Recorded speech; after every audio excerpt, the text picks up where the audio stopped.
Perdido al sur del mundo, el archipiélago que forma las Islas Malvinas fue en 1982 testigo de una guerra impensada, en la que un país sin historial reciente en guerras enfrentaba a una de las potencias más grandes del mundo. Las batallas se llevaron en tierra, en el mar y en el aire. El mundo se llevó varias sorpresas, pero definitivamente la batalla aérea se llevó gran parte de las miradas. Las arriesgadas maniobras de la aviación argentina y los inéditos modos de ataque hicieron que luego de esta guerra los protocolos de defensa naval cambiaran para siempre. 1982 Malvinas, la guerra desde el aire. Por 150 años los reclamos se realizaron de forma pacífica y diplomática. Sin embargo, en 1982, Argentina decide recuperarlas por la fuerza. Como respuesta, Inglaterra hace zarpar a la flota más grande que enviara contra un objetivo desde la finalización de la Segunda Guerra Mundial. La Royal Navy y sus modernos Harrier enfrentarían a la aviación argentina y bombardearían objetivos terrestres en las islas.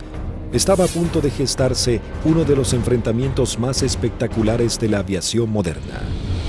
Los Sea Harrier y los Harrier GR-3 llegaban a la zona de conflicto con el objetivo de dominar la batalla aérea.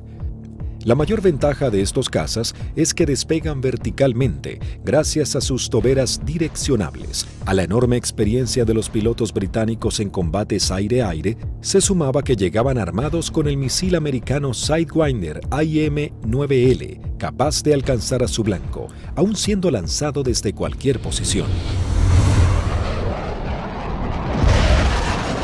Argentina se preparaba para enfrentar a las fuerzas de tareas británicas con diferentes aviones que había adquirido en los últimos 40 años. Si bien tecnológicamente estaba muy lejos del ejército británico, los pilotos tenían confianza en su desempeño. Había que pensar que el A4, el Skyhawk, era un avión que se compró de un diseño de la década del 50. Es un avión que la Fuerza Aérea lo compró usado en el desierto de Mojave, se le hizo el overhaul y se trajo a la Argentina, voló aproximadamente 140.000 horas antes de la Guerra de Malvinas, o por ahí, o sea que es un avión que tuvimos muchísima experiencia. La flota de la Fuerza Aérea Argentina estaba compuesta por las máquinas que para el momento eran antiguas. En 1955 había iniciado un plan de renovación de sus cazas y bombarderos pesados. Los primeros que habían llegado al país luego de implementar esta política fueron los bombarderos Canberra, que para aquel momento contaban con un sistema de armas de vanguardia. Y en Inglaterra surgió una polémica, pues había algún sector que quería vender y tener a Argentina como un cliente de equipo militar, operaciones comerciales que eran muy rentables, muy redituables, pero un sector del Foreign Office se opuso terminantemente porque consideraban que ese era un riesgo y que la Argentina, con aviones como el Canberra, podía o estaría en condiciones de intentar ocupar las posesiones inglesas en el Atlántico Sur y en la Antártida, básicamente las Islas Malvinas, ya en el año 55. La mayoría llevábamos muchos años en la unidad, habíamos tenido un adiestramiento muy bueno, muy adecuado. Para nosotros esto era como participar en uno de los tantos ejercicios que se hacían, ¿no es cierto?, en esa época, y se simulaban operaciones reales, con lo cual teníamos un adiestramiento muy bueno y aparte un conocimiento mutuo entre las tripulaciones muy bueno, ¿no es cierto?, y aparte un espíritu realmente que nunca decayó. En la década de los 60, la Fuerza Aérea adquiere el cazabombardero A4 Skyhawk de manufactura americana. La Fuerza Aérea Argentina comenzó a recibir sus primeros A4 en 1966 y 1974 se adquirió un nuevo lote de 25 Skyhawks A4C. La Fuerza Aérea Argentina también contaba con un avión de combate de fabricación nacional, IA-58 Pucará. Una docena de cazas a reacción Mirage 3 que habían sido adquiridos con la finalidad de proveer defensa aérea a la ciudad de Buenos Aires también estaban al servicio de las batallas aéreas. 39 aviones Dagger de origen israelí, su principal función era la cobertura aérea y el bombardero.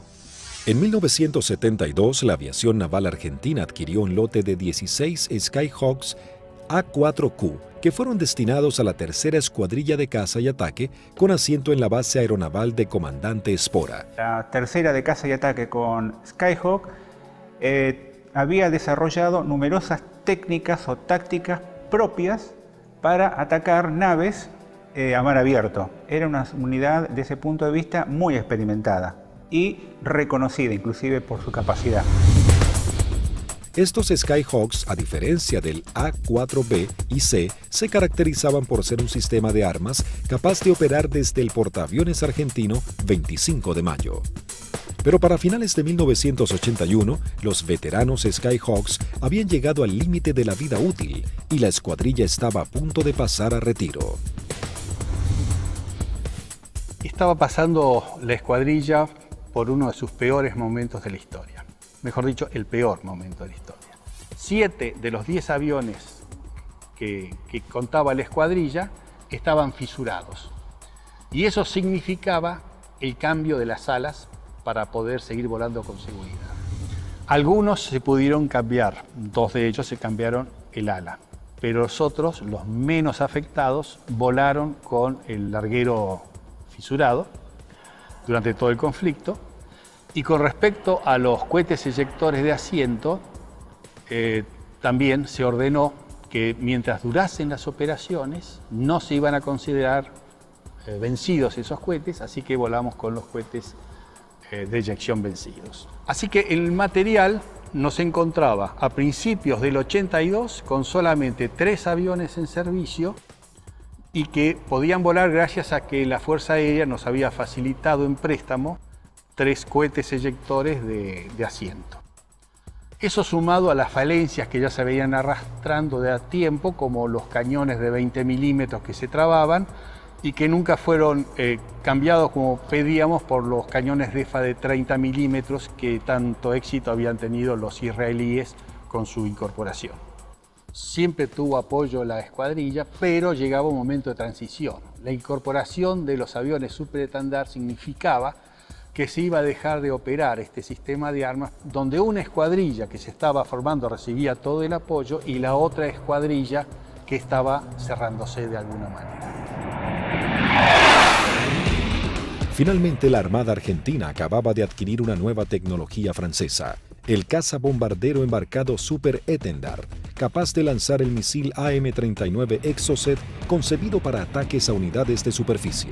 La segunda escuadrilla de ataque, aeronaval de caza y ataque equipada con Super Étendard, era una unidad de élite de alta tecnología, pero que recién estaba recibiendo sus aviones y tenía como tarea desarrollar y aprender a utilizar este arma que era muy potente y que no tenía equivalente en la región. También se contaba con un lote de cazas a reacción Air Macchi 326 GB y Air Macchi 339, que tenían la capacidad de poder operar en terrenos desfavorables y pistas cortas. La Operación Rosario, cuyo objetivo fue recuperar el control argentino en las Islas Malvinas, se llevó a cabo en las primeras horas del 2 de abril de 1982. Un grupo de comandos anfibios de la Armada Argentina desembarcó en las islas, redujo a la pequeña guarnición británica y tomó posesión del gobierno. El 2 de abril de 1982 estaba destinado en la 5ª Brigada Aérea, en el grupo 5 de caza, y a las 7 de la mañana, en la presentación normal que hacíamos todos los días, nos enteramos que habíamos recuperado nuestras Islas Malvinas. El 2 de abril, cuando fui hacia la escuadrilla, cuando ingresé, ahí me enteré que habían tomado las Malvinas. Una sensación de incertidumbre. Así que me encontraba de oficial de guardia y en ese momento recibo la noticia de la toma de Malvinas. Me tomó totalmente de sorpresa. Bueno, yo pertenecía al escuadrón 1A4C, que tenía su asiento en la ciudad de Mendoza. Estábamos haciendo unas prácticas en la base de Río Gallegos. Era una práctica usual que tenía la Fuerza Aérea en aquellos años de desplegar escuadrones, se llamaban escuadrones móviles, al sur de nuestro país, como para que todo el personal estuviera adiestrado y conociendo un área de un posible conflicto. A partir de ese momento nos preparémonos para lo peor. Tras el estupor mundial y el fracaso en las negociaciones, el gobierno de Margaret Thatcher envía su flota al sur de Sudamérica. La Fuerza de Tareas Británicas estaban compuestas por diversas unidades de combate, portaaviones, destructores, fragatas misilísticas, submarinos, buques de asalto, logísticos y de desembarco. Sorprendentemente y ante la incrédula mirada del mundo entero, Argentina se preparaba para enfrentar militarmente a una de las potencias más grandes del planeta.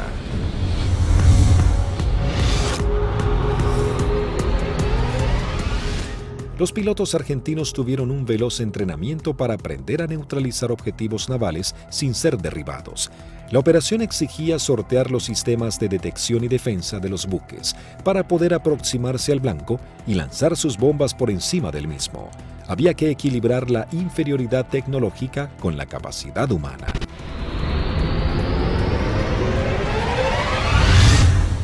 Empezamos a buscar la forma de suplir todas las deficiencias que en ese momento contaba el medio aéreo nuestro, que era la 4 Skyhawk.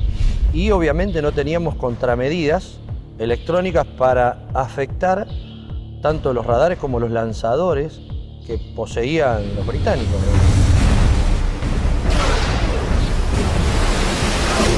Los misiles que tenían desde 30 kilómetros, desde 20 kilómetros, 15 kilómetros y a partir de ahí cañones o armamento liviano, digamos. O sea, tenían una defensa muy grande para un solo elemento que podía ser un destructor, digamos.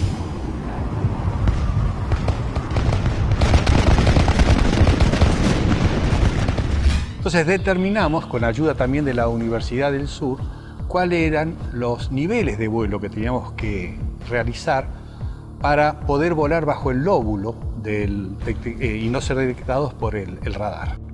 Eso nos dio a qué altura teníamos que estar en función de la distancia a donde podíamos encontrar el blanco. Y en la última parte, ya desde unos 50 kilómetros del blanco, teníamos que volar por debajo de los 15 metros, bastante pegados al agua, para no ser detectados por ese lóbulo. Dentro de los 20 kilómetros ya nos tomaba. Pero esa demora impedía que los sistemas de armas dirigidos por radar pudiesen apuntarnos con mayor anticipación y eso evitaba de alguna manera o demoraba la posibilidad de ser derribados. Los aviones debían volar a escasos metros del suelo, no más de 10 metros a velocidades que oscilaban entre los 900 y 1000 kilómetros por hora.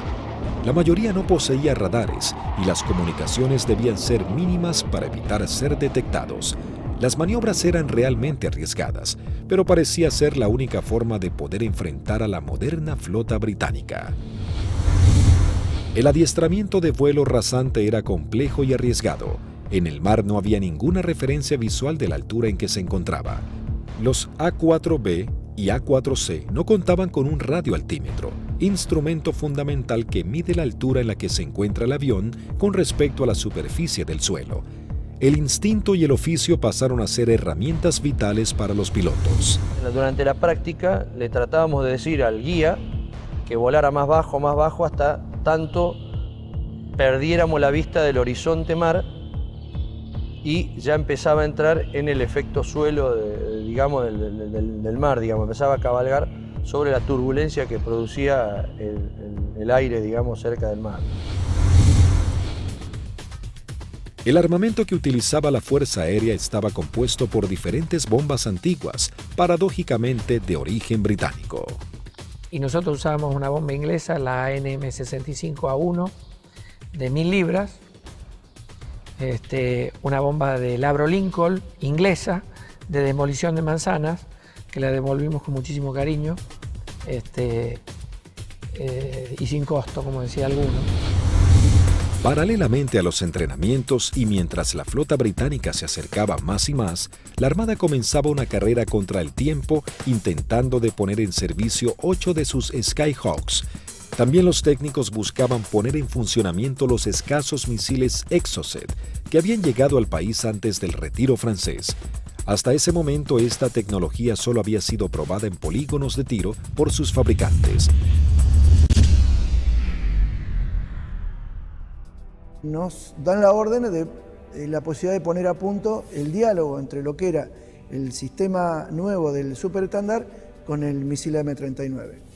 Cuando conectamos todo aquí en el país, el sistema no funcionaba porque eran un avión con un corazón de la época del 80 con las valijas de test que eran de la época del 70. Había ingenieros que se dedicaban a desglosar todo lo que era la parte matemática, cómo traspasar distintas informaciones, y algunas de las cosas también se hicieron por ensayo y error. Se iba buscando como un candado a combinación, ¿no? Se iba buscando número por número hasta llegar al número ideal que el misil pueda leer la información del avión. Y bueno, eso nos llevó un tiempo, hasta que un día la valija que reemplazaba al misil nos da que el misil había salido y que todos los parámetros que habíamos colocado estaban incorrectos. Eso ya nos daba un alto porcentaje de seguridad de que el misil por lo menos recibía la información correcta.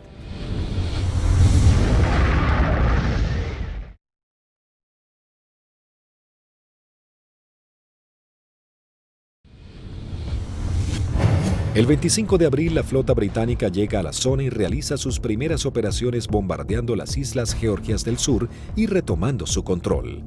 5 días después, el 1 de mayo, tiene lugar el inicio de los enfrentamientos en las Islas Malvinas y comienza la batalla aérea. 2 bombarderos Avro Vulcan británicos despegaron de las Islas Ascensión con la intención de dejar fuera de servicio la pista de Puerto Argentino. Al enterarse de la noticia en los aeródromos de Río Gallegos, Río Grande y San Julián, las secciones interceptoras se preparan para entrar en acción. 2 Dagger de la primera sección de Río Gallegos regresan al continente sin haber encontrado ningún objetivo. Una segunda sección de Dagger de la base de Río Grande es la primera en hacer contacto con aviones Harrier británicos. Al despegar hicieron contacto con el radar Malvinas, operado por la Fuerza Aérea Argentina. Con un alcance de 300 kilómetros a la redonda, se convertía en los ojos de los pilotos. A través de ellos podían saber qué aeronaves había en el teatro de operaciones.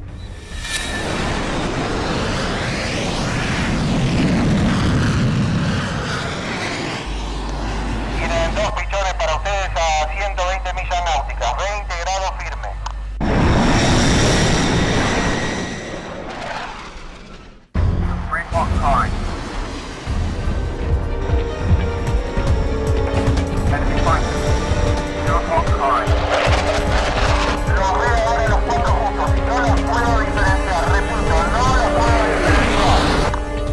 Los 4 interceptores comienzan a dar giros buscándose unos a otros, los argentinos con 22.000 pies y los Harrier 4.000 pies más abajo. Ahora los tienen a 9 millas de frente y a 1 milla del costado derecho.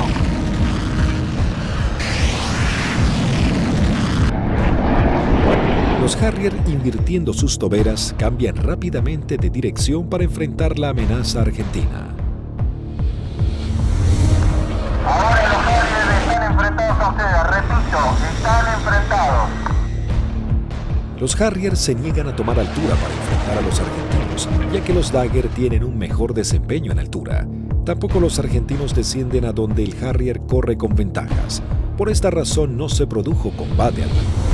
Esa misma tarde se produce la primera baja cuando el primer teniente Ardiles, en uno de los Dagger, armado con misiles Chaffee y cañones, pone rumbo solitario a las islas. Dirigido por el radar Malvinas, aún Eco se acerca a su misión, sin saber que en realidad se aproximaba a una trampa mortal. Lo que erróneamente el radar detectó como un objetivo eran 2 Sea Harriers en formación cerrada. Al descubrir la amenaza argentina, uno de los Sea Harrier se coloca como señuelo, mientras el otro maniobra para colocarse por detrás.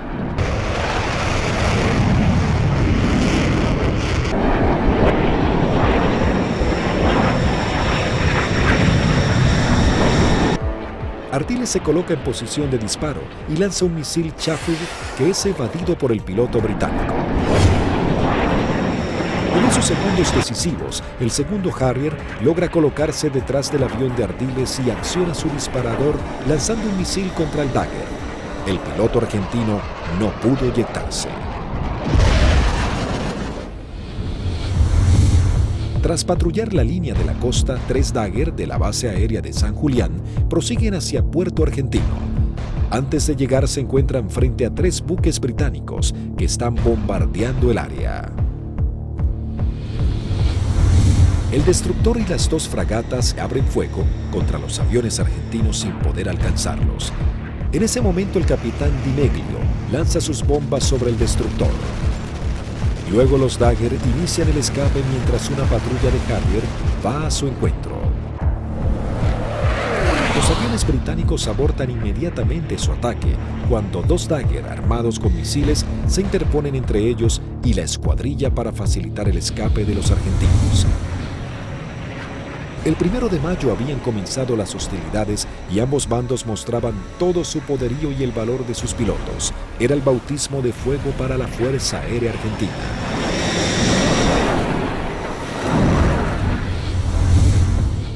La guerra aérea había comenzado con los primeros enfrentamientos. Los británicos centraban su base de operaciones en la isla Ascensión y desde los portaaviones Hermes e Invencible. El objetivo principal era inutilizar la pista de Puerto Argentino, así dificultar las comunicaciones entre la isla y el continente, comprometiendo las posibilidades de los pilotos argentinos. La pista fue desde ese momento uno de los blancos principales de los Vulcan y los Harriers británicos. La primera baja en la pista es el mismo 1 de mayo, cuando los Sea Harrier bombardean al Pucará del teniente Yukik, alcanzando a su piloto y gran parte del personal que trabaja en el lugar. Fue el primer contacto con la guerra en sí, digamos, ¿no es cierto? En definitiva, nosotros habíamos tenido ya el aviso que había sido atacado Puerto Argentino a eso de las 4 de la mañana, y a partir de ahí nosotros entramos a movilizarnos y tratar de sacar los aviones, porque la mayor debilidad era el momento de puesta en marcha. Es decir, uno estaba sentado y había gente que estaban apoyando en la puesta en marcha del avión, que también la inexperiencia por ahí,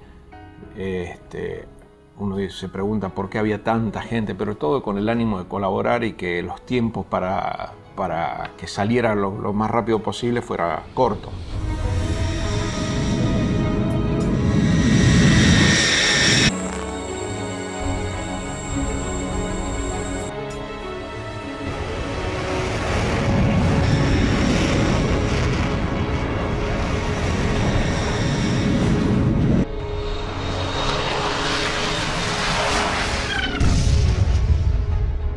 Desde armeros, de suboficiales técnicos, electricistas, todo dando vueltas alrededor del avión, que casualmente, desgraciadamente, es el avión donde impactan y casi todos ellos fallecen.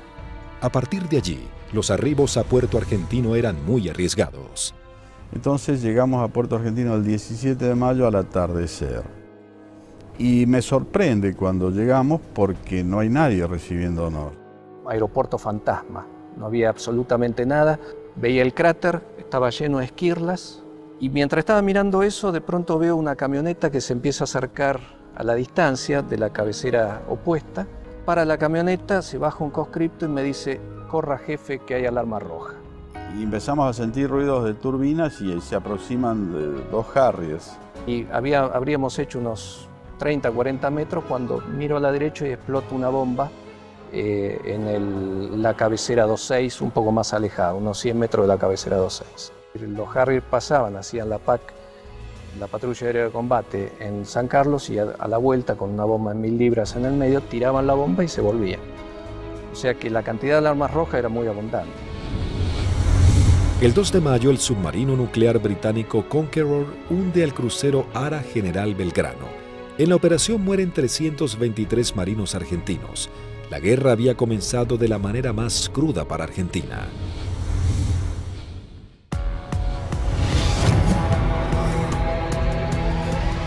Mientras Argentina buscaba reponerse del hundimiento del crucero General Belgrano y los británicos comenzaban a familiarizarse con el lugar y el clima adverso de la región, la guerra del aire se encrudecía cada vez más.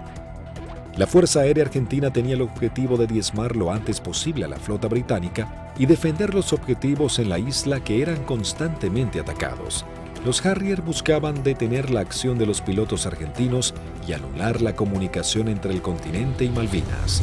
La aviación naval contaba con que los servicios británicos de inteligencia habían descartado el uso del misil Exocet después de que el personal técnico francés se retirara de Argentina al inicio del conflicto.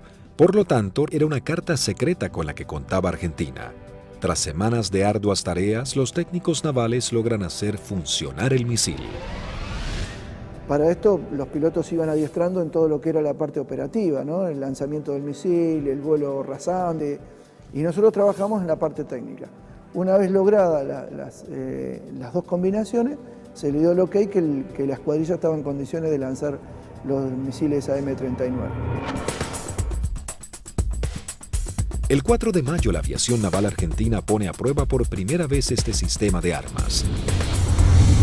La segunda escuadrilla de caza y ataque monta una misión con 2 Super Etendard y un avión explorador Neptune y el apoyo de un reabastecedor Hércules de la Fuerza Aérea Argentina. El avión explorador Neptune detecta 3 contactos. Los 2 pilotos de los Super Etendard, tomando por sorpresa a los británicos, lanzan sus misiles contra el Sheffield. Bueno, ahí fue una satisfacción enorme porque todo el sacrificio arduo que habíamos hecho para poder poner a punto lo que era algo que nos parecía imposible había dado buenos resultados. La aviación naval argentina lograba hundir el primer buque británico y se convertía en pionera en la utilización de esta tecnología. El extremo entrenamiento comenzaba dando esperanzas a los pilotos argentinos. Tras días de bombardeos y cañoneos sobre los puestos argentinos en las islas, las réplicas de los soldados y los pilotos argentinos, los ingleses habían logrado interrumpir las rutas de contacto entre los puestos y la base argentina. La comida comenzaba a escasear en la vanguardia y el clima bajaba abruptamente. Los pilotos argentinos patrullaban el aire en busca del lugar exacto en el que los ingleses buscarían hacerse a tierra. Y a partir de ese 1 de mayo, a través de todas las acciones que realizó el escuadrón y los escuadrones de otros sistemas de armas,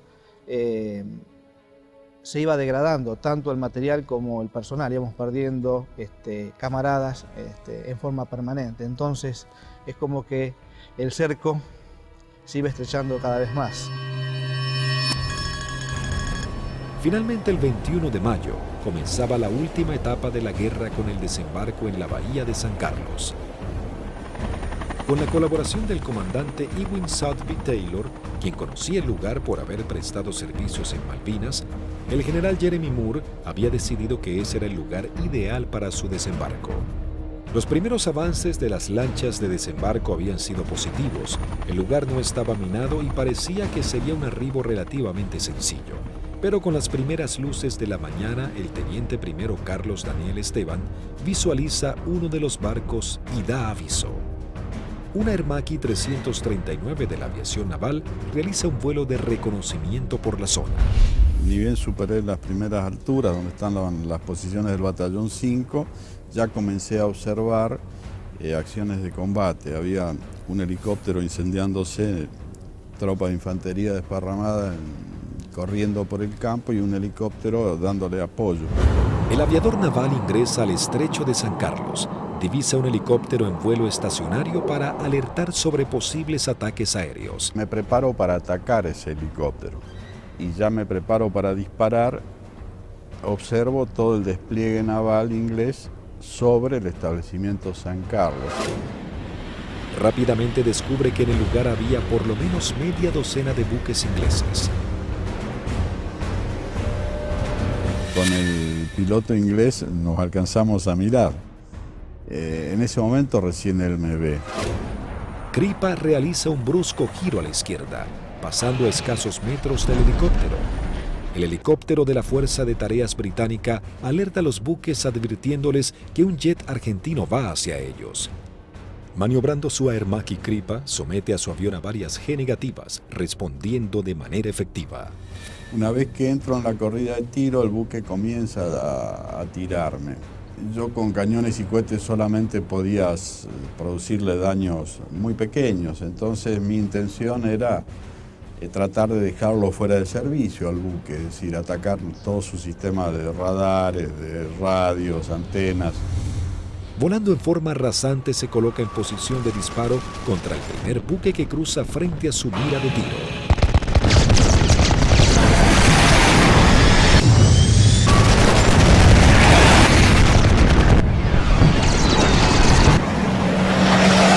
Tuve que recobrar muy fuerte mi avión con mucha fuerza para no pasar y cortar sus antenas.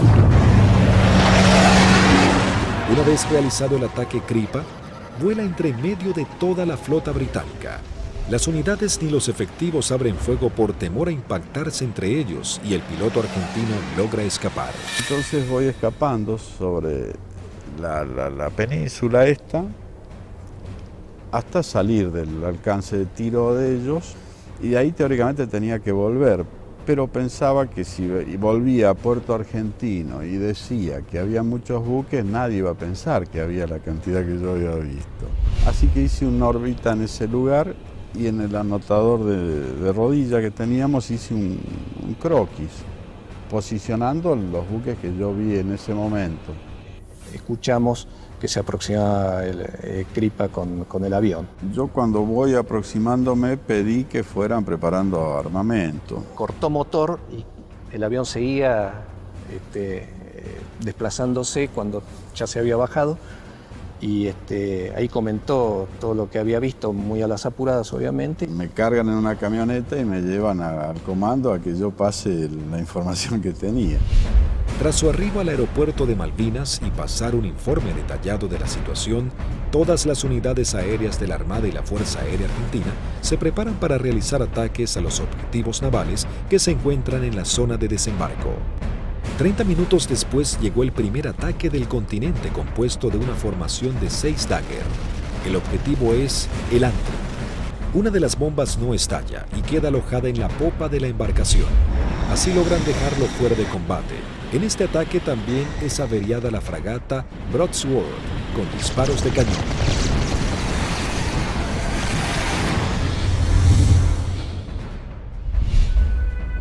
En Río Grande, las escuadrillas de Dagger y A-4Q navales parten para atacar blancos ubicados en el estrecho de San Carlos. Argentina intentaba dominar el espacio aéreo en el archipiélago.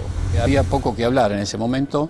Hicimos la última información de meteorología y con lo que nos trajo el capitán Castro Fox, salimos 2 secciones reforzadas.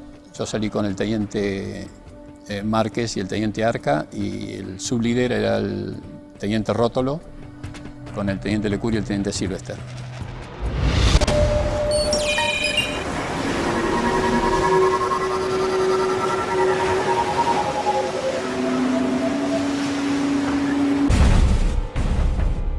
Tres Dagger logran atacar a la fragata Arden lanzándole sus bombas de 500 kilogramos. Una de ellas explota en la popa dañando seriamente un helicóptero Sea Lynx y su sistema de defensa.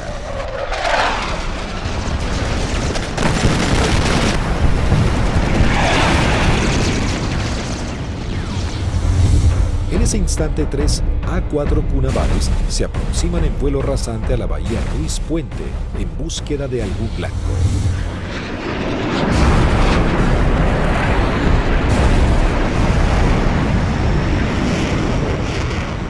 Había lluvia, chubascos, techos bajos y poca visibilidad, condiciones totalmente desfavorables en caso de encontrarnos con algún buque inglés, porque su radar y su sistema de detección de blancos nos iba a ver y lanzar los misiles mucho antes que nosotros los viéramos a él. Los Skyhawk detectan visualmente a la fragata Arden visiblemente averiada. Les ordené atacar, conectamos máster de armamento, que era el único punto que faltaba. Iniciamos un giro para atacar desde una posición relativa favorable. Los 3 A-4Q navales se aproximan en vuelo rasante a 900 kilómetros por hora. El teniente Márquez, quien vuela último, ve el impacto producido por una de las bombas de 250 kilogramos del capitán Alberto Filippi, que da de lleno en la popa, elevando una gran bola de humo y esquirlas.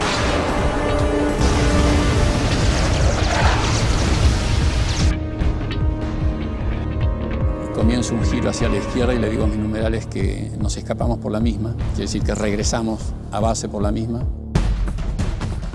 Dos Harrier que habían despegado del portaaviones Hermes para patrullar el área del sur del estrecho de San Carlos ven las explosiones sobre la popa de la fragata Arden e inmediatamente se lanzan en picada para prestar apoyo. Y escucho la voz del teniente Márquez que dice Harrier, Harrier.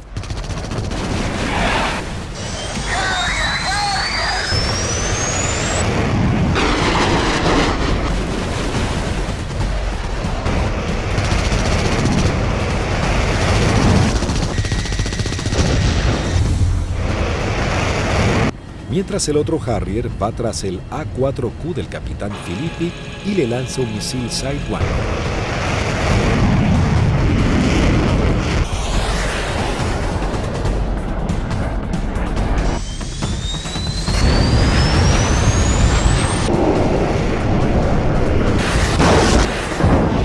En ese momento escucho una explosión muy fuerte. Se sacude todo el avión, empieza a encabritarse con la nariz hacia arriba y girando hacia la derecha. Miro hacia la derecha, estaba girando y veo un Harrier que se aproxima como para un remate demasiado cerca para mi gusto. Entonces le digo a la división, me dieron, me eyecto, estoy bien. Una fuerte explosión, un golpe muy fuerte en todo el cuerpo, me desmayo. Cuando recupero el conocimiento estaba descendiendo en paracaídas sobre el estrecho de San Carlos. El impacto fue bastante más fuerte de lo que yo me hubiera imaginado. Tuve suerte porque el mismo paracaídas, una vez que entro en el agua, se acuesta y el viento lo infla y el viento mismo me sacan de abajo del agua y me lleva hacia la costa, ¿no? En la costa, bueno, llegué, estaba realmente agotado.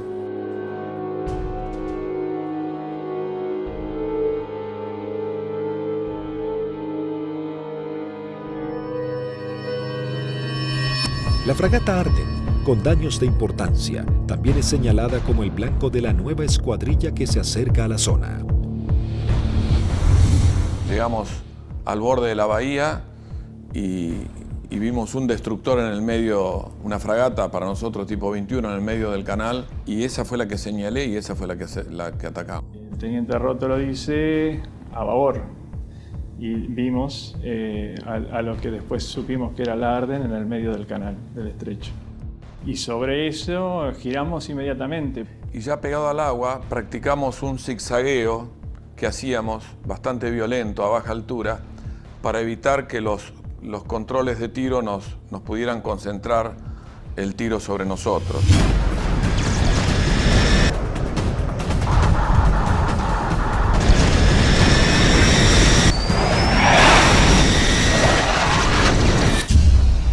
Lo que parece una eternidad antes tiene que ascender a 60 metros, 200 pies, nivelar el avión y empezar a hacer puntería si quiere que la misión sea efectiva. Yo vi que se inundaba el mar de piques y uno sigue con esa trayectoria, ya no tiene otra alternativa.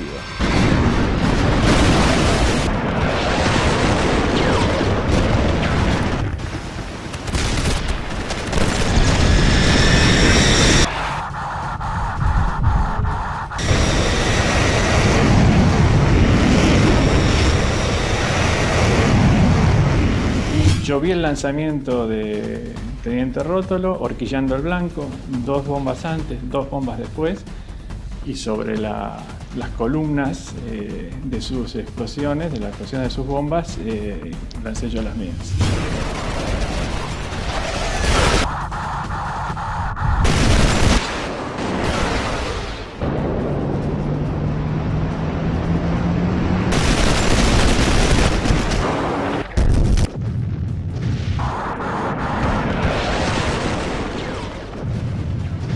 Mientras lanzaba, intentaba no perderlo de vista, porque de hecho estábamos con combustible muy marginal y él tenía un equipo que yo no tenía a bordo, que era el BLF, que es un equipo de navegación y que le permitía una navegación precisa. Mi seguridad de hacer el camino más corto de regreso al aeropuerto era mantenerlo a él a la vista.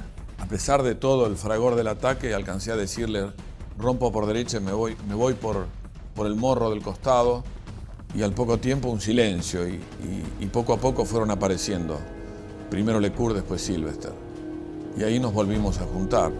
Por un lado teníamos la satisfacción del deber cumplido y por otro el sabor amargo de haber perdido, bueno, lo que las estadísticas dicen que se pierden en este tipo de ataque a unidades navales. El 50% de las unidades que salen normalmente no regresan.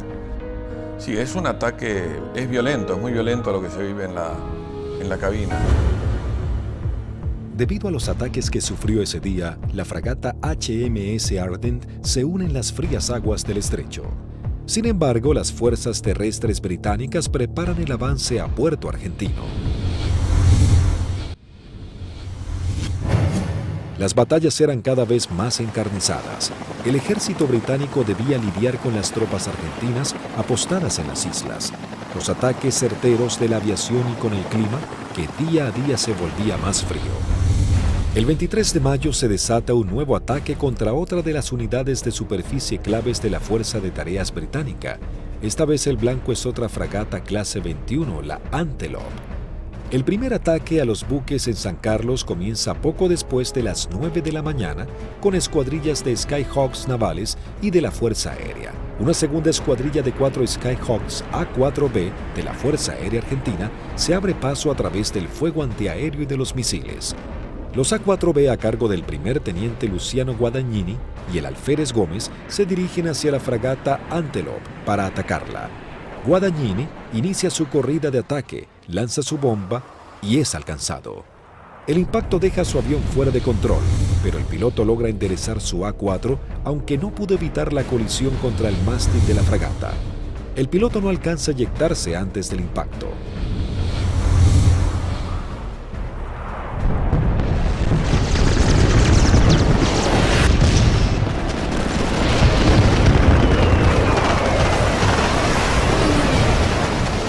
La bomba continuó su trayectoria y quedó alojada en la banda de estribor sin explotar. Tras la primera incursión, el ataque a la nave continúa con los A4Q navales, que se aproximan rápidamente en vuelo rasante por la isla Gran Malvina. Pude recorrer bien pegado al terreno en la isla Gran Malvinas y llegamos lo que vendría a ser al cordón muy bajo que hay, pero de unos 450 metros de altura.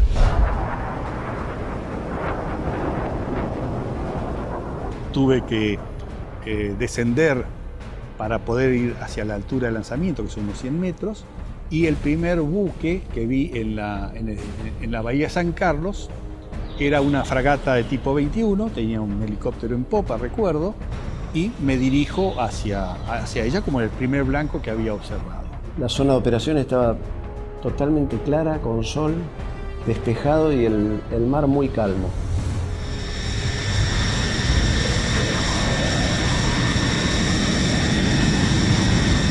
Todo era como en las ejercitaciones que siempre hacíamos con flota, un buque que simulábamos el ataque, el buque que nos apuntaba, pero esta vez en vez de apuntarnos tiraba también. Inmediatamente que entramos a la bahía, empezaron a tirar. Y tiraban ya de tierra, se veían los fogonazos, sobre todo de la derecha y del frente.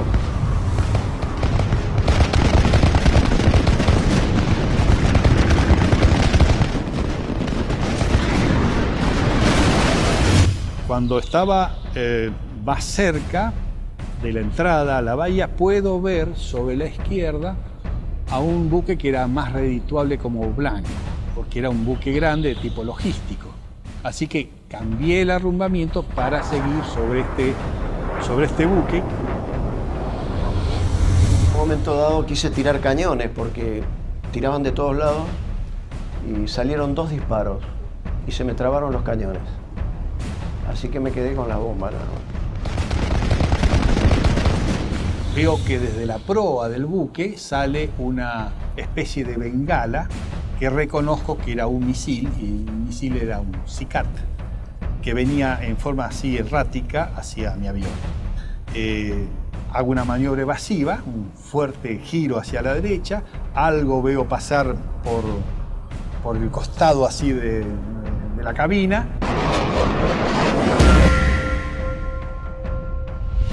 Pero evidentemente el misil ese me había sacado en la corrida de puntería, que si bien no me derriba, logra el objetivo de que yo no pueda lanzar con mayor precisión las bombas y evidentemente mi salva fue larga.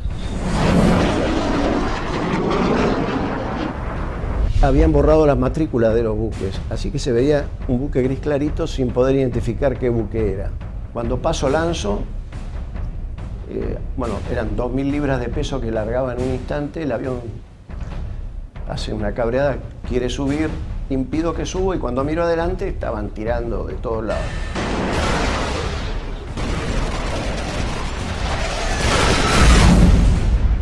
Cada uno debía completar su escape de la mejor manera.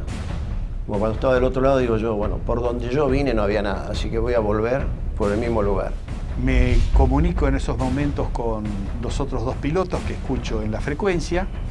Se los escuchaba contentos porque, bueno, estábamos regresando. Yo aterricé, controlé normal el avión, no tuve ningún problema. Cuando llego al extremo de pista, aterriza su bizarreta, pero él venía con las 2.000 libras de bombas, revienta una cubierta en el aterrizaje y se empieza a ir de pista. Y ahí se eyecta y, bueno, fue una eyección fallida. Termina falleciendo a raíz de la eyección. Así que cuando salgo a los 600 metros, tenía la pista adelante, me dicen que aterrice del lado derecho, le pregunto por qué, me dicen que aterrice del lado derecho nuevamente, reafirman y bueno, cumplo esa orden de aterrizada sobre el lado derecho y en la carrera de aterrizaje veo que había un A4 que estaba en pilón, apoyado sobre la nariz, en el tren principal de la nariz y sin la cabina.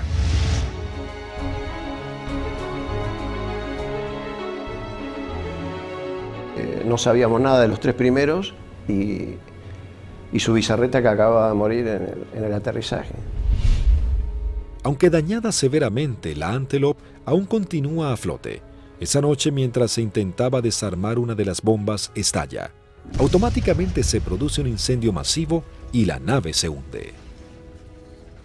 Con los británicos en tierra, listos para marchar a Puerto Argentino, la aviación se esforzaba más y más para frustrar sus objetivos. Por las noches, los Canberra arrojan bombas pesadas para hostigar blancos en las áreas donde las tropas británicas poseen puntos fortificados de artillería, logística y puestos de mando. Se usó la táctica, digamos, del tiro a gran altura, pero auxiliado por el radar. La mayor amenaza para nosotros eran los misiles tierra-aire y las patrullas de Harrier. En la última oportunidad que tiramos sobre Monte Kent, el radar nos avisa de que se estaban acercando una patrulla de Harrier y nos fue dando las posiciones relativas, o sea, nos avisa que estaban a 25 millas, nosotros hacemos el tiro, realizamos la maniobra evasiva, a partir de allí le damos al avión la máxima velocidad posible, ¿no es cierto? Vemos que se acercan hasta 20 millas y luego empezamos a perder, digamos, a ganar distancia con respecto a los Harrier, con lo cual esa fue una amenaza concreta que no llegó a acercarse a la distancia de tiro. Con las primeras luces de la mañana del 25 de mayo, el mayor ataque de la aviación argentina comenzaba a gestarse. El almirante Woodward, jefe de la Marina Británica, previendo la situación, rápidamente despliega sus unidades para sostener los ataques. Los observadores navales argentinos mantienen actualizada la posición de los buques enemigos mientras las escuadrillas llegan a la zona.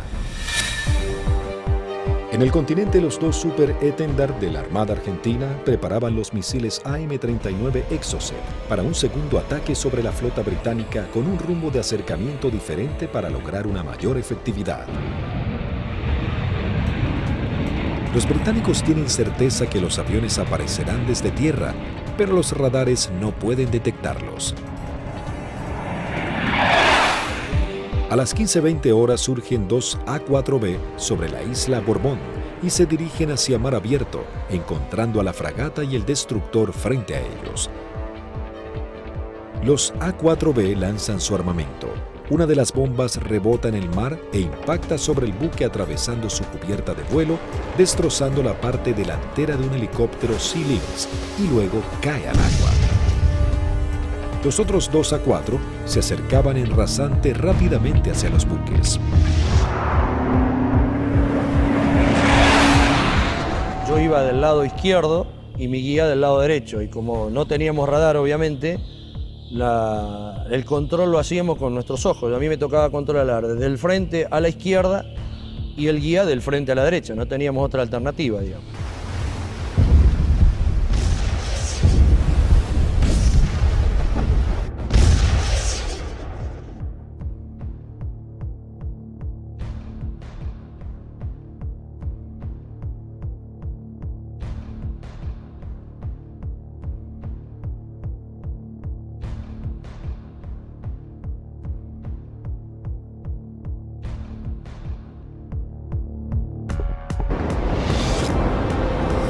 Inmediatamente el guía pone viraje brusco a la izquierda, dejando sin opción a Barrio Nuevo de tener que elevarse para esquivarlo entrando en el área de tiro del radar, que al estar en automático, inmediatamente lanza un misil Sea Dart.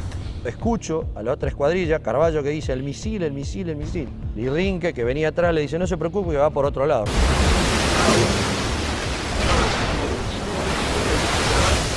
Claro, no iba para ello.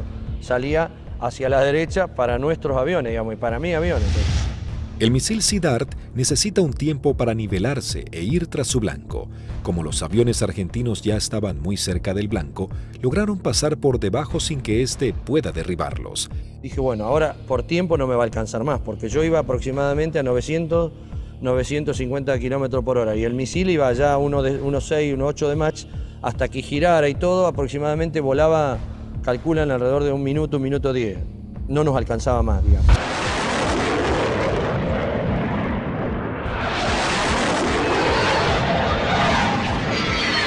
Yo lo veo al guía porque le iba formando un poquito más atrás, unos 50, 100 metros más atrás, y veo perfecta las bombas cuando la lanza y impactan a no más de 1 metro del agua.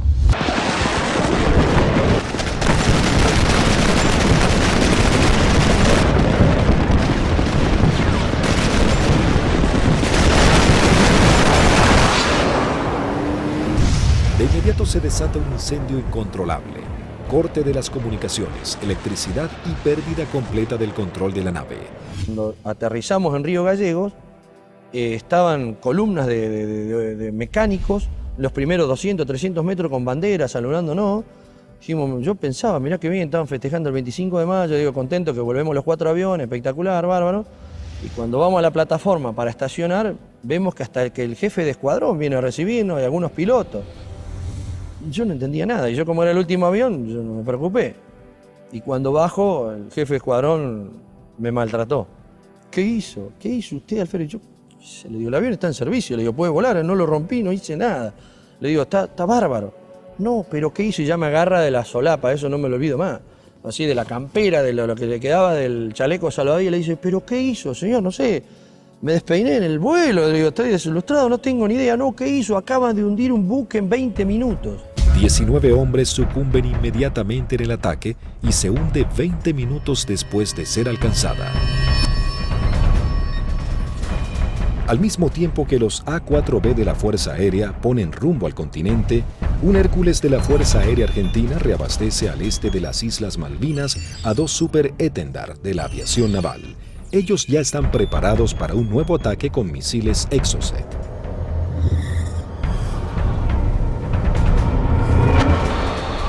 A unos 60 kilómetros de la flota británica, los Super Étendard detectan varios ecos en sus radares. Eligen los más grandes y mientras toman altura de lanzamiento, los datos son transmitidos a sus misiles de manera automática.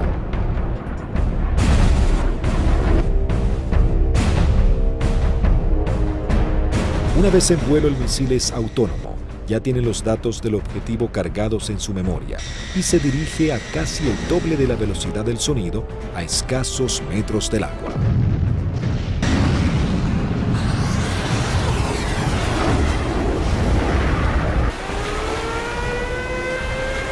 Nuevamente los británicos lanzan una alerta de combate. Los navíos ordenan despegar helicópteros con equipos para señuelos antimisil. Uno de los Exocet impacta en el buque e inmediatamente se desata un incendio que destruye elementos vitales para la operación anfibia que se desarrolla en San Carlos.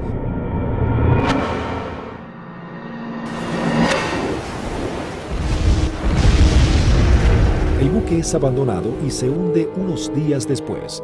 Si bien el daño infligido sobre la flota británica era considerable, cada vez la resistencia argentina estaba más doblegada en las islas.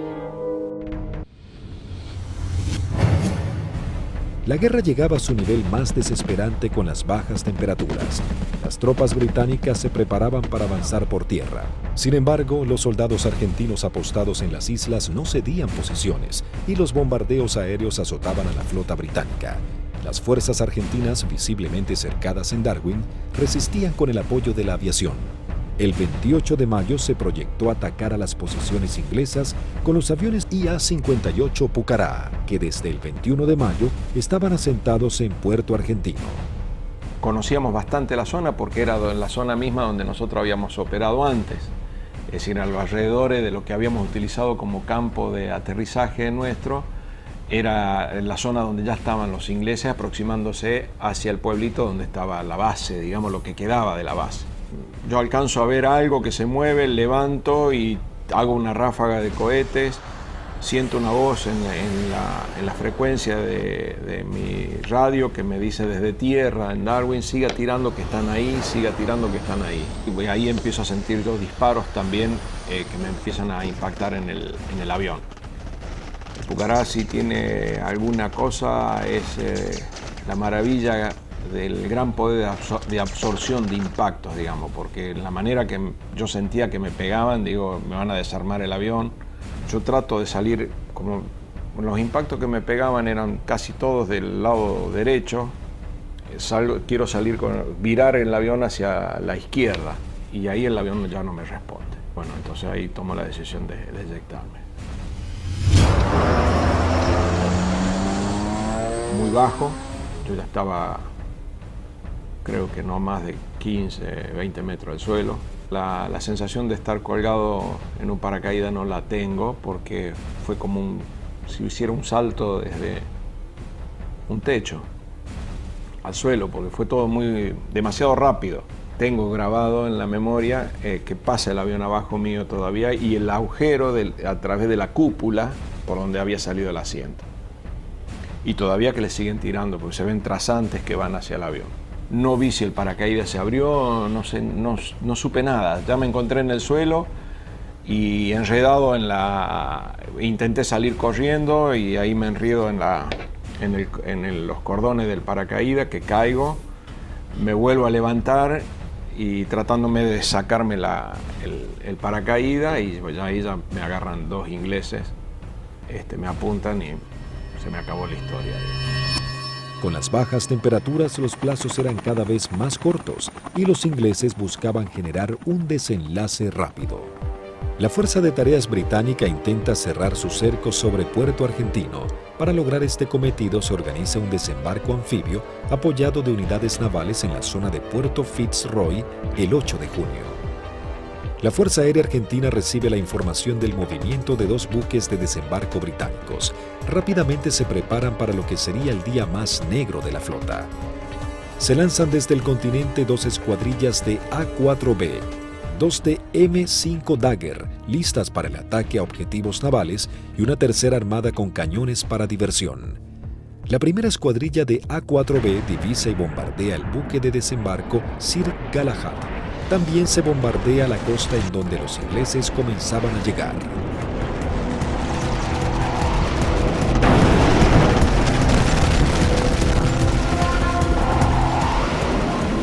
La Fuerza Aérea Argentina, sabiendo que ha logrado impactar en los buques de desembarco, redobla su apuesta y envía una escuadrilla de A-4C y 2 A-4B para bombardear las posiciones terrestres en la cabeza de playa.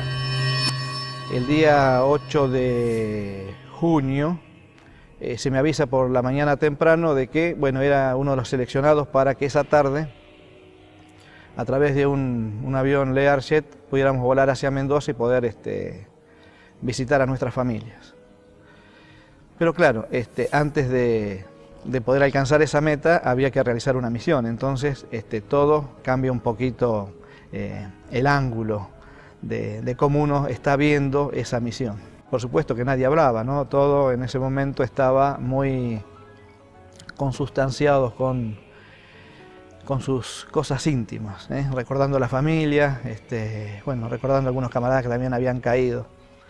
Así que bueno, uno ya, ese es el último momento que uno tiene como para pensar en uno mismo y en pensar en sus familiares.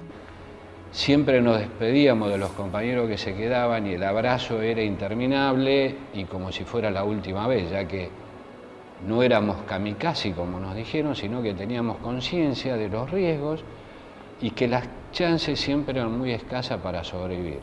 Una característica que teníamos siempre en nuestra unidad es que el personal de mecánicos que preparaba nuestros aviones y armaba nuestros aviones se ponía siempre al costado de ambos lados de la pista, con banderas argentinas, con los trapos con que limpiaba el avión, con lo que tuviera, con la campera, como para saludarnos y darnos ánimo. A las 15 horas parten hacia las islas las primeras 2 escuadrillas de A-4B compuestas por 3 aviones cada una. Por diferentes inconvenientes, deben regresar 2 aeronaves al continente y debido a que solo un avión cuenta con el instrumento navegador, se juntaron todos quedando una formación de 4 Skyhawks. Previo abastecimiento, llegaron hasta las islas, donde descendieron a escasos metros del mar para no ser detectados. Aquí fue la primera complicación que observé. Al hacer control de combustible antes de entrar en la zona de combate, me di cuenta que había uno de los tanques externos que no me había transferido todo el combustible de ese tanque, con lo cual ya el combustible que tenía sabía que no me iba a alcanzar para regresar al continente. Pero como estábamos muy próximos a la zona del ataque, decidí continuar. La sección ingresa a la isla Soledad con una formación escalonada sorteando la variada geografía del lugar para evitar ser detectados por los radares. Los pilotos saben que no cuentan con el factor sorpresa y que serán recibidos con un intenso fuego antiaéreo. Realmente dantesco, a pesar de que ya teníamos todos experiencia de que nos tiraran, pero era dantesco ver la cantidad de proyectiles 20 milímetros, 30 milímetros, artillería antiaérea y misiles de diversos tipos. Los A4 sobrepasan las defensas aéreas y se dirigen rumbo a Bahía Agradable.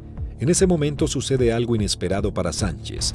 El numeral 4 lo sobrepasa, quedando él en 4º lugar. Inmediatamente yo traté de acelerar mi avión para volver a tomar la posición que yo tenía inicialmente en la formación. O sea, trataba de alcanzarlo a Vázquez pasándolo por la derecha.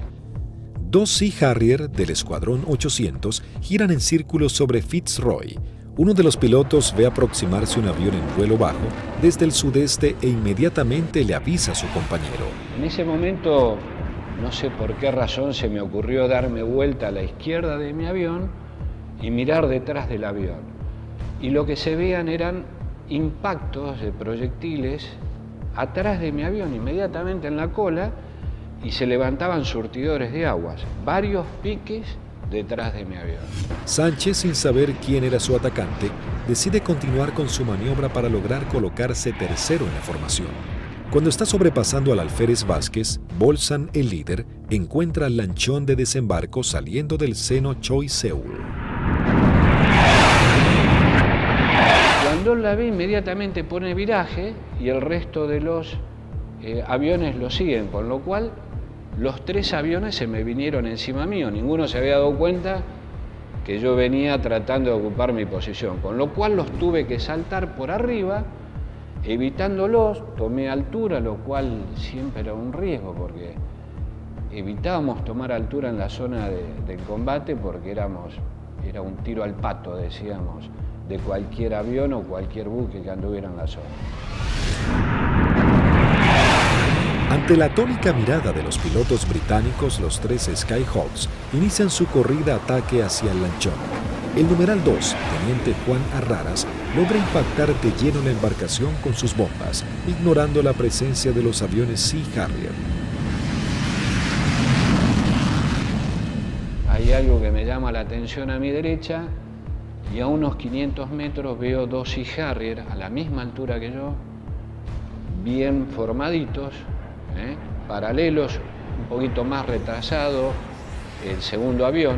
El guía era David Morgan y el numeral Smith.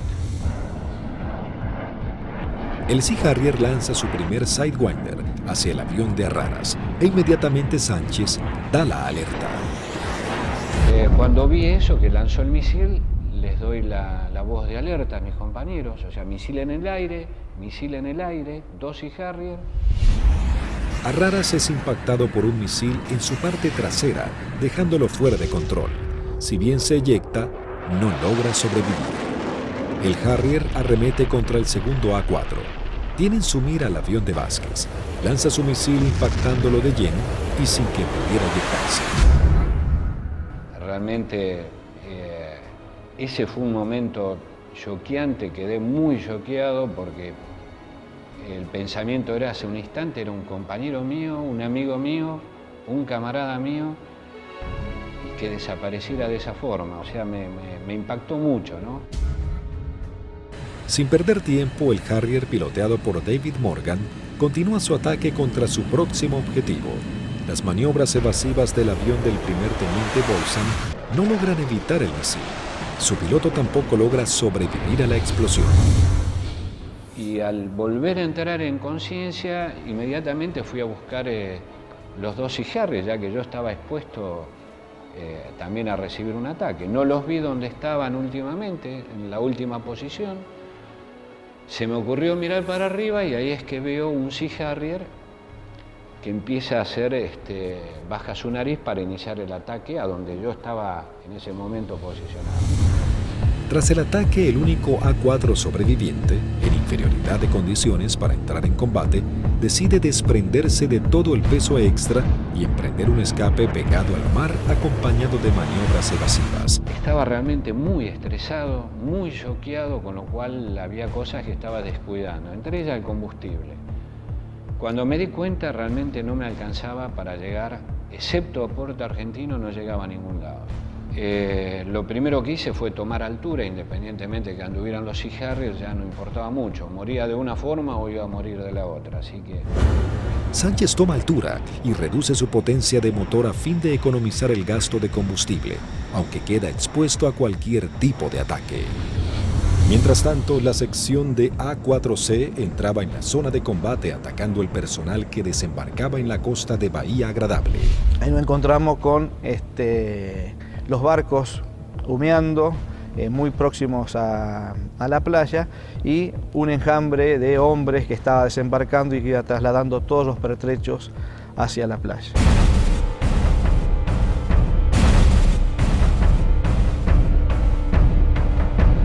A partir del momento en que nos visualizaron, comenzaron a disparar tanto con armas livianas como con los misiles Blue Pie, que son misiles transportados por un hombre.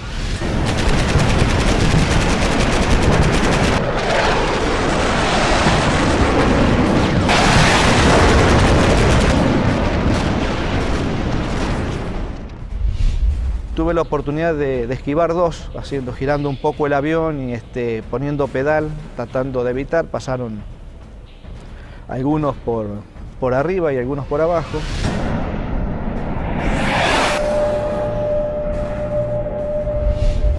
Siento también una explosión en la parte delantera de mi avión, que bueno, puede ser algún misil que me haya tocado, pero pude seguir operando, lancé las bombas y en el momento en que giro a la izquierda veo a mi numeral que está escapando hacia la izquierda con una luz roja que lo está siguiendo.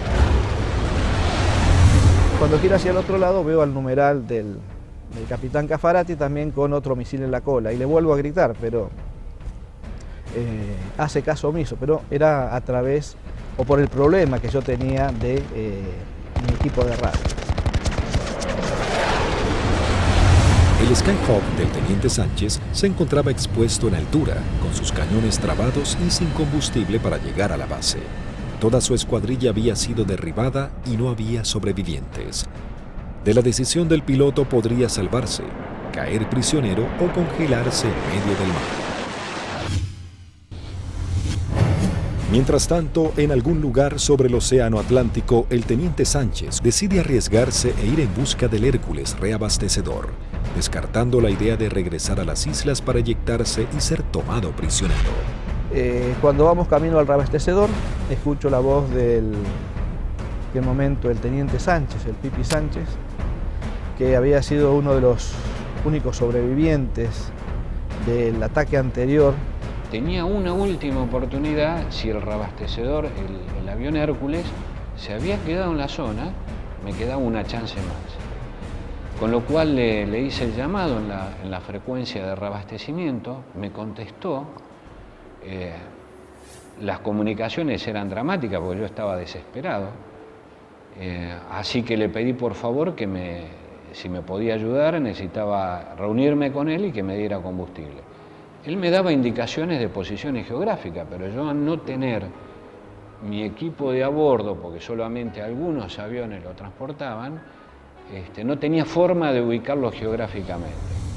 Escuchar la voz de él en forma casi desesperada, llamando al avión Hércules reabastecedor para que lo pudiera alcanzar. La tripulación era el vicecomoro Cano y el capitán Rubik. Realmente, si le debo la vida a alguien es a ellos. Siempre digo que son mis segundos padres. La situación era que la última vez que vi el indicador de combustible no me quedaban más de 400 litros, que prácticamente no da para nada, realmente no daba para nada. Con lo cual dejé de verlo porque lo único que hacía era producirme más estrés por no estar acoplado al Hércules.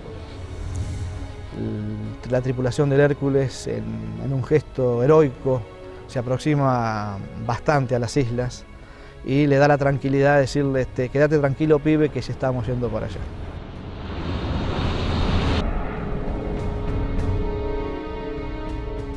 Y luego pude acoplar y me transfirieron combustible que me permitió llegar a Río Gallegos, a nuestra base. En el regreso, el brigadier Paredi observa que su indicador del nivel de aceite de su avión comienza a fluctuar. Nuevamente el fantasma de la caída en medio del océano vuelve a aparecer. Con lo cual digo, bueno, puede ser que me hayan producido alguna perforación, esté perdiendo aceite y se grane el motor y acá me queda a mitad de camino. Lo único que atiné fue a sacar mi libreta de control de procedimiento, donde tenía una foto de mi señor y mis hijos, para echarle una última mirada, para decir, bueno, por lo menos están en mi recuerdo hasta último momento. Afortunadamente el indicador, después de eso, no sé si fue mi familia o Dios que me dio una mano, esto se acomodó y pudimos llegar con felicidad a la base San Julián. Con las últimas luces del día, aterriza el teniente Sánchez luego de su trágica misión. Llegué prácticamente en las últimas horas, ya estaba oscureciendo. Me impresionó mucho en el momento que llegué a plataforma, choqueado, transpirado, mal, estresado, ver los mecánicos de mis 3 compañeros que no iban a volver, que los estaban esperando.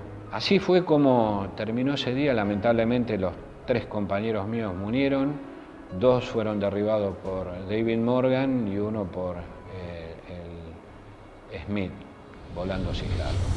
Habían logrado detener un desembarco clave para las fuerzas de tareas británicas, las misiones cada vez más peligrosas y dejaban en claro el poderío de la aviación argentina.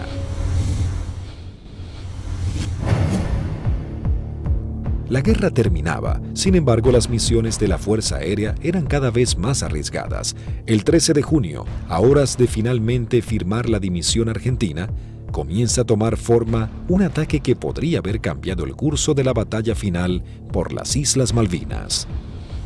El día 13 de junio, que fue ataque objetivo terrestre, en principio cuando comenzó el conflicto del Atlántico Sur, los pilotos teníamos cierta aprehensión a los ataques a objetivos navales, ¿no? Porque la fragata tenía de todo para defenderse.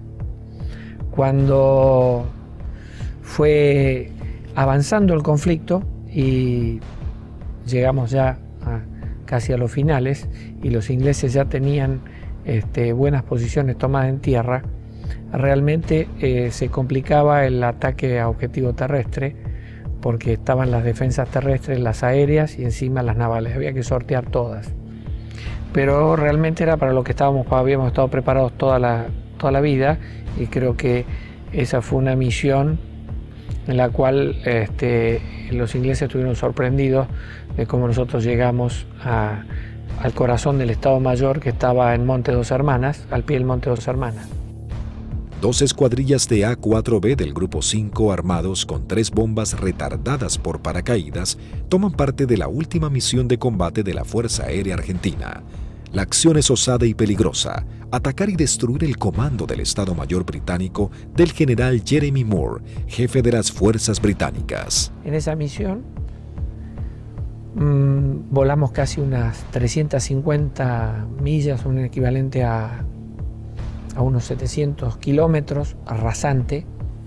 Iban tan bajos, tan rasante, que el chorro de los aviones quedaba marcado en el agua. Entonces me resultaba más fácil seguirlos. Y ahí escuchamos al radar Malvinas, que salió en frecuencia, y preguntaba: ¿hay alguien en frecuencia? Fue la primera vez que en mucho tiempo que el jefe de escuadrilla rompió el silencio de radio, el capitán Varela, y dijo: los nenes. Muy bien, dice radar Malvinas, yo tengo, no los tengo, pero tengo una PAC al norte, 2 aviones, etcétera, etcétera.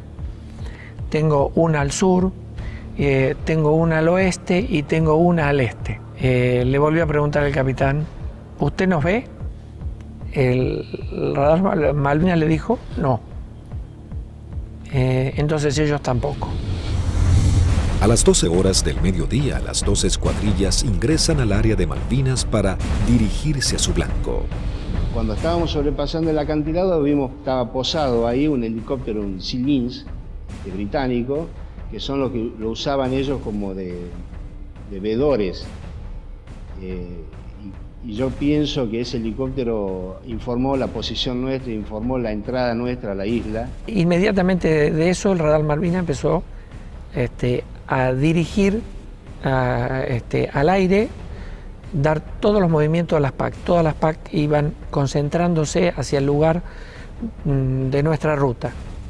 Los A4B toman vuelo rasante máximo, en formación cerrada, pegándose contra el terreno para evadirse de los Harrier que venían a derribarlos. El jefe de escuadrilla observó un soldado inglés con su casco y su fusil que subía una colina y lo encontró de frente al avión.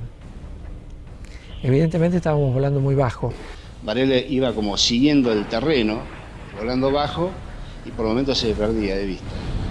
Cruzamos esa pequeña loma y por delante nuestro había un campamento muy prolijo con unos shelters y una veintena de helicópteros aterrizados en ese sitio, y un despliegue de gente. Los 4 Skyhawks logran sortear el terreno y llegan al corazón del Estado Mayor británico. Hasta que escucho tirar, dice Varela, tirar. Y veo ahí veo los fogonazos de los 4 bombardeos que hicieron cada uno de los aviones. Los A4B se dirigen directamente al cuartel general y lanzan sus bombas. En medio del caos e improvisando la defensa, el general Moore escapa del ataque. Pude ver el impacto de los helicópteros en marcha y el impacto de los cañones nuestros, una mancha marrón que iba pegando en cada uno de las puertas del helicóptero. Yo era la primera experiencia que tenía de haber tirado tan cerca. Incluso uno de los helicópteros despega y, digamos, nos pone el rotor de frente al avión. La segunda escuadrilla, al mando del teniente Cepeda, entra en acción realizando un segundo ataque sobre los cuarteles de Muno. Cuando yo veo ese escenario, ordeno a mi escuadrilla tirar en ese lugar, ya sobrepasado el ataque de Varela, más adelante. Tiramos las bombas y bueno, vamos a salir. Yo salgo, sigo la línea de vuelo y venía un helicóptero, un Siquín, cruzando de mi derecha a izquierda. Y empecé a disparar a ojo, pero como la munición es trazante, me quedaba marcado por dónde iba la munición, entonces yo veía y movía el comando como para que barrerlo al helicóptero con la munición.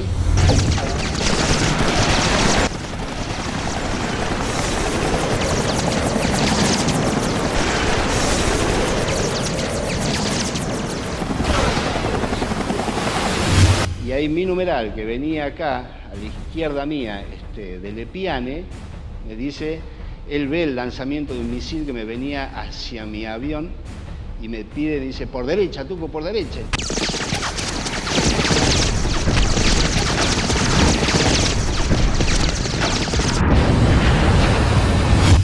Decidimos salir en forma individual, atravesando las islas, con regreso al continente, por a San Julián. Los A4B emprenden su regreso al continente volando rasante. Algunos de ellos con averías deben ascender para economizar combustible. Las situaciones individuales de los pilotos se vuelven complejas. Utilizo mi avión y veo a mi derecha, abajo a mi derecha, una sombra de un avión, de un perfil de un avión. Es decir, uy, es un Harrier. Me viene siguiendo un Harrier. Entonces ahí empiezo a hacer maniobras evasivas de viraje de máxima performance, de mucha G, tanto para la izquierda como para la derecha. Izquierda para la derecha. Y cada vez que nivelaba el avión, veía, estaba la sombra. Yo digo, pero este Cristo no se va. Digo, ¿cómo hago para sacármelo de encima? Miraba por el espejo, miraba por el otro espejo, miraba para atrás, parecía una lechuza, daba la vuelta a la cabeza así, miraba por un lado, miraba por el otro y estaba la sombra ahí. Era mi avión, era la sombra de mi avión. Empecé como a tranquilizarme, yo mismo me hablaba, me decía, tranquilízate Tuco, porque así no podés seguir, no podés, estaba muy nervioso, estaba como que por el momento temblaba, no sé, una sensación muy rara de ese momento vivido ahí. El numeral 2 de la escuadrilla que nos seguía empezó a perder combustible, notar que perdía combustible en forma muy grande, ese fue el alférez de Lepiane. Otro momento terrible de esa misión, cuando el piano me pregunta si qué hacía. Imagínate, el alférez me dice que voy al reabastecedor o me eyecto en la isla. Una decisión que yo, por más jefe de escuadrilla que fuera en ese momento, yo no la podía tomar porque estoy decidiendo sobre la vida de un camarada y de un amigo. Era muy difícil. Dije, piano, encomendate en Dios, pedile a Dios que te ayude y decidí vos, no me lo pidas a mí, por favor, decidí vos.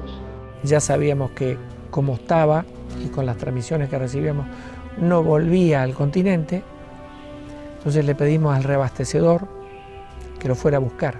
Y él veía que a medida que se iba buscando a la coordenada donde nos canta donde estaba el reabastecedor, él veía su indicador de combustible bajar más, me decía, tengo 500, tengo 300, tengo 200, yo decía, no llega a nada, no te busca nadie, no te rescata nadie, en medio del Atlántico no te rescata nadie.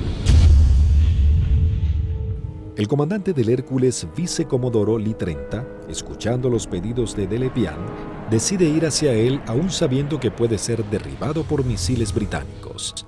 Ahí en ese momento el piano lo ve al Hércules, él estaba arriba del Hércules y hace el viraje y se le tira al Hércules. Pensá que era un alférez, tenía muy pocas horas de vuelo. Y creo que debe haber sido el tercer reabastecimiento de él.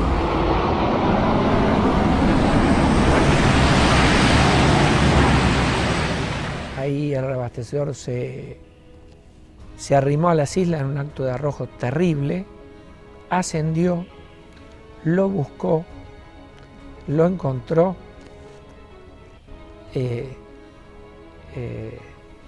reabastecieron con una pérdida de combustible muy importante en el plano, tenía un agujero que atravesaba el plano completo, o sea que todo lo que le daban, parte iba al motor y el resto iba fuera del avión, y regresamos todos sanos y salvos al continente. Todos llegamos, incluso de Lepiane.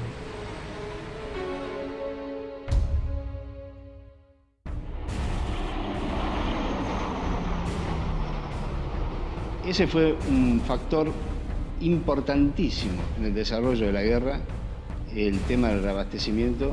Nosotros estábamos muy compenetrados y nos entendíamos muy bien con los pilotos, las tripulaciones de Hércules, y fue uno de los secretos mejor guardados de la guerra y en la cual le dio la posibilidad de éxito a muchas misiones de la Fuerza, fue que los ingleses nunca pudieron encontrar dónde hacíamos los reabastecimientos. Buscaron por todos lados, nunca encontraron un Hércules haciendo reabastecimiento.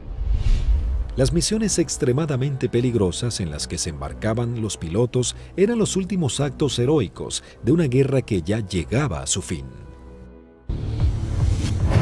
El 14 de junio de 1982, las tropas británicas finalmente ingresan en Puerto Argentino y se firma la rendición argentina. El general Mario Benjamín Menéndez, jefe de las guarniciones argentinas en las islas, le informa a su par británico que solo puede responder por sus unidades en Malvinas. El general Moore insiste en la necesidad imprescindible de interrumpir las acciones y Menéndez le reitera su falta de control sobre la Fuerza Aérea y la aviación naval, pero le garantiza que no efectuará ningún pedido de misiones. Moore comenta sus experiencias en San Carlos y Monte Kent, donde noche a noche eran bombardeados por los Canberra, y agrega que el día anterior había salvado su vida por un minuto al ser atacados por aviones A-4B. El conflicto deja a los británicos con su flota desmantelada y no es posible proseguir con las operaciones navales. En ese momento, si alguien le pone un valor en números, y un avión que no valía más de $50.000, y una fragata CL-42 valía $550 millones puesta en el puerto. O sea que si uno hace números, realmente no resiste mucho análisis. La guerra económica la ganó la Fuerza Aérea Argentina, desde ese punto de vista, ¿no? Y la Armada con sus A4, porque eran aviones viejos que nadie calculó que tenían la capacidad de hacer el daño a una de las primeras flotas del mundo. Bueno, creo que hicimos bien los deberes. Hicimos aquello para lo cual estábamos adiestrados y creo que lo hicimos bien. Yo creo que esa es la demostración más grande del profesionalismo y de la cadena que hace que ese hombre, en definitiva el último eslabón, llegue y cumpla con su objetivo. Pero hay un montón de gente atrás y que todos han demostrado ampliamente su valía y convencimiento por la fuerza y en definitiva por la nación. Lo realmente importante es el vínculo que uno genera con el camarada que va a entrar en combate junto a uno, que va a arriesgar su vida con uno y del cual va a depender de mí y yo voy a depender de él. Son los que nos permitieron trabajar como un grupo realmente integrado y yo particularmente me siento orgulloso de haber pertenecido a los halcones navales.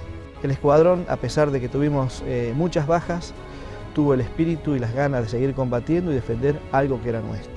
Muy poca gente valora realmente lo que hizo un piloto arriba de un avión en la desventaja que se volaba. Se dice siempre que si querés saber cómo te fue en la guerra, preguntale a tu enemigo. A mí los que más me han demostrado afecto, reconocimiento, el aprecio por lo que hicimos en Malvinas fueron los ingleses, que no respetan absolutamente a nadie. Cuando de defender sus intereses nacionales estamos hablando, como es el caso nuestro.